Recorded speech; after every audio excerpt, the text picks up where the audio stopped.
Livro Fonte Viva, Espírito Emmanuel, Psicografia, Francisco Cândido Xavier, capítulo 40, Ante o Objetivo, para ver se de algum modo posso chegar à ressurreição.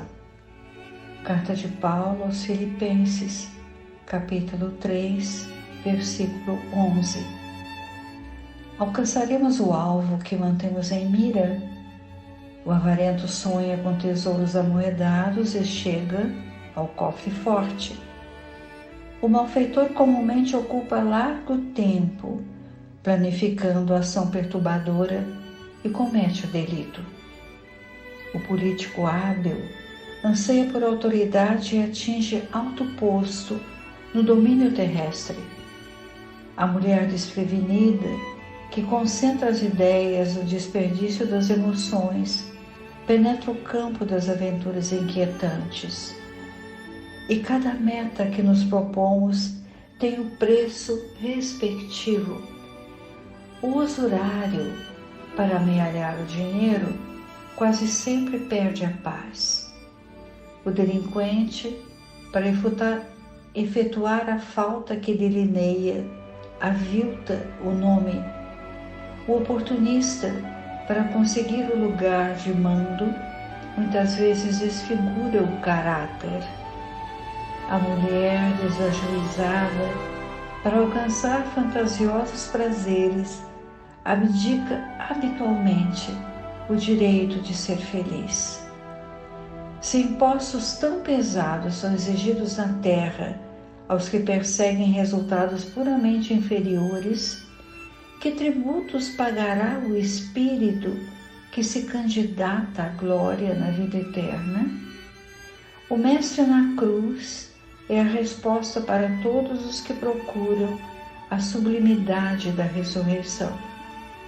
Contemplando esse alvo, soube Paulo buscá-lo através de incompreensões, açoites, aflições e pedradas, servindo constantemente em nome do Senhor. Se desejas por tua vez chegar ao mesmo destino, centraliza as aspirações no objetivo santificante e segue com valoroso esforço na conquista do eterno prêmio.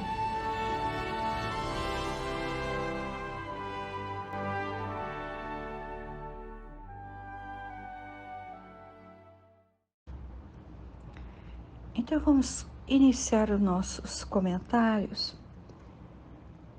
Comentários que poderiam ser iniciados de diversos modos.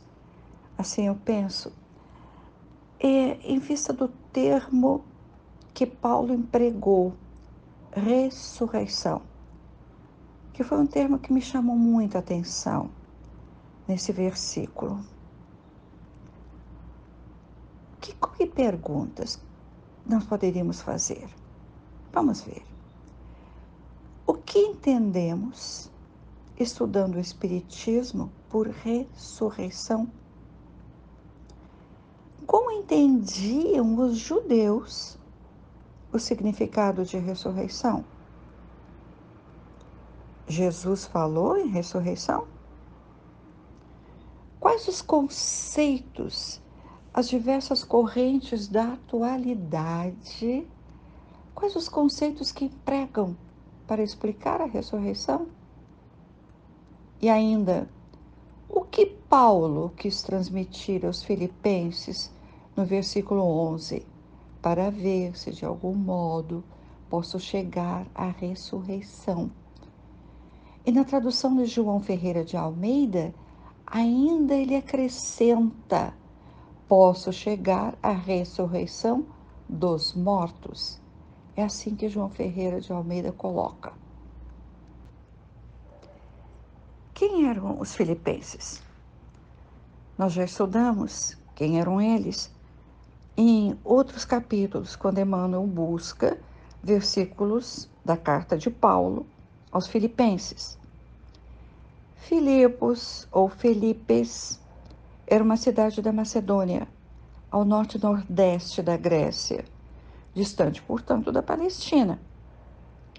E Paulo vai a Neápolis, porto de Filipos, guiado pela visão de um macedônio que lhe pede auxílio. Eu gosto especialmente dessa passagem em Filipos, porque Paulo começou a falar nas praças acompanhado por Silas.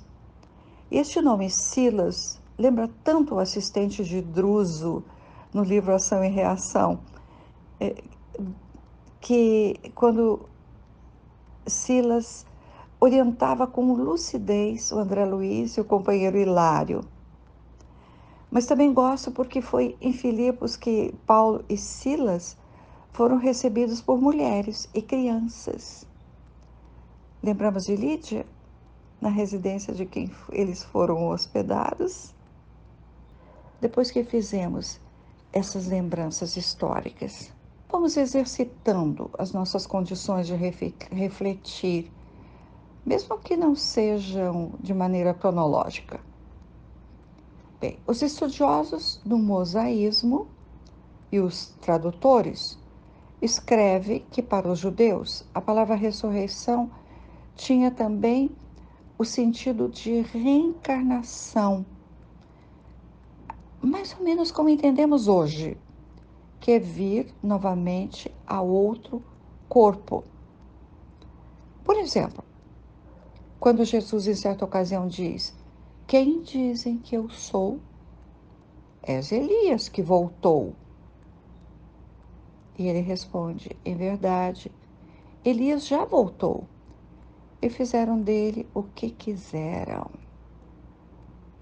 E todos entenderam que ele falava de João Batista, que já havia sido sacrificado. Outro momento. É preciso nascer de novo, diz ele a Nicodemos, que o chamou de Rabi, Rabi significando mestre da Torá, porque Nicodemos acrescenta: porque ninguém faz os sinais que fazes. Algumas correntes religiosas ensinam assim: a ressurreição é voltar à vida após a morte. Para qual vida voltamos? Essa seria a nossa pergunta. Mas a resposta que ouvimos de algumas correntes de pensamento dizem que a ressurreição é a recomposição do corpo que já morreu. E dizem mais: o espírito e o corpo jamais se separam. Ele ainda, numa declaração de um texto de uma diocese, uma pequena pesquisa que fiz, há uma declaração da diocese que me intrigou. Diz assim: quem crê na reencarnação nega automaticamente a ressurreição e vice-versa. Até vou repetir para nós entendermos bem. Quem crê na reencarnação nega automaticamente a ressurreição e vice-versa. Certo. Já que nós pensamos, conceituamos a ressurreição de um modo diferente. E por que falamos na reencarnação como princípio básico do Espiritismo, mas negamos a ressurreição como volta a um corpo decomposto? O que ensina a codificação espírita? A ressurreição do corpo decomposto é impossível. É contrário aos avanços da ciência. Ainda, a ressurreição, a presença de Jesus depois do sacrifício da cruz, é a grande declaração da imortalidade. mortalidade. Sem a ressurreição de Jesus no terceiro dia da flagelação e morte na cruz, nada faria sentido para os apóstolos. Ele disse sempre que estaria conosco, como agora tudo terminou na cruz do Calvário. Para o Espiritismo, Jesus volta, a companhia dos discípulos, em corpo fluídico. E Paulo escreve de Corinto aos Filipenses que queria chegar à ressurreição de algum modo. O que Paulo queria dizer com isso? Isoladamente lido este versículo, será difícil entender a mensagem. Então, Emmanuel vem em nosso auxílio. Que tributos pagará o espírito que se candidata à glória na vida eterna? Paulo aceitou os tributos, incompreensões, açoites, aflições, pedradas, servindo sempre em nome do Senhor, já que Ele, o Senhor, Jesus, depois do sacrifício da cruz, volta, acalentando os discípulos temerosos. Depois de refletirmos no significado de ressurreição para outras religiões, como também procuramos saber como era para o judaísmo, chegamos aos conceitos de Jesus. Como falar de renascimento em outro corpo para discípulos que mal compreendiam o Velho Testamento em sua essência? Se sequer o grande doutor da lei, o Nicodemos, compreendeu, como posso voltar ao ventre de minha mãe? Pergunta assustado, com a explicação serena do mestre. E qual o significado desse versículo da carta de Paulo, quando ele escreve chegar à ressurreição? Mas a qual ressurreição Paulo falava aos filipenses? Emmanuel exemplifica com aqueles que perseguem resultados puramente inferiores na terra. Por exemplo, o avarento que sonha com tesouros amoedados, o malfeitor que planeja e comete delito, o político que anseia por autoridade, a mulher desprevenida que desperdiça emoções no campo das aventuras inquietantes. Sempre que nos propomos alcançar um objetivo, há um preço para a realização. Que tipo de preço? O usurário perde a paz. O delinquente avilta o nome. O oportunista desfigura o caráter. A mulher desajuizada abdica para alcançar prazeres, abdica do direito de ser feliz. Na terra temos tributos a pagar. Quanto pagará o espírito que se candidata ao bem? Então, finaliza o benfeitor este capítulo.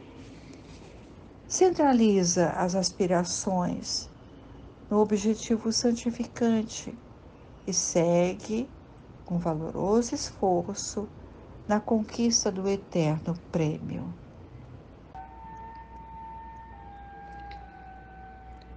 Ouvindo ao fundo Mozart, o Amadeus Mozart, vamos à nossa prece.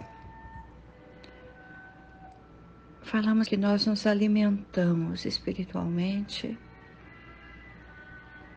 quando estamos juntos, reforçando-nos, cada um de nós, reforçando-nos para que enfrentemos o dia a dia nesse espaço de tempo que ocupamos agora na Terra. E te rogamos, Senhor Jesus, que os nossos objetivos sejam muito claros para o nosso espírito, que não nos deixemos levar pelo desânimo, pela insegurança, mas que abraçados uns aos outros, abraçados espiritualmente, nós estejamos firmes diante daquilo que já faz parte do patrimônio de cada um de nós, pelo estudo, pela vibração que continuamos a receber através dos espíritos amigos. Que as nossas reflexões neste dia, que as nossas reflexões possam acalmar-nos e levemos em frente as condições que temos de sintonia com o plano espiritual que sempre nos acolhe. Que Deus nos ampare, que Jesus, os amigos espirituais, estejam conosco hoje e sempre.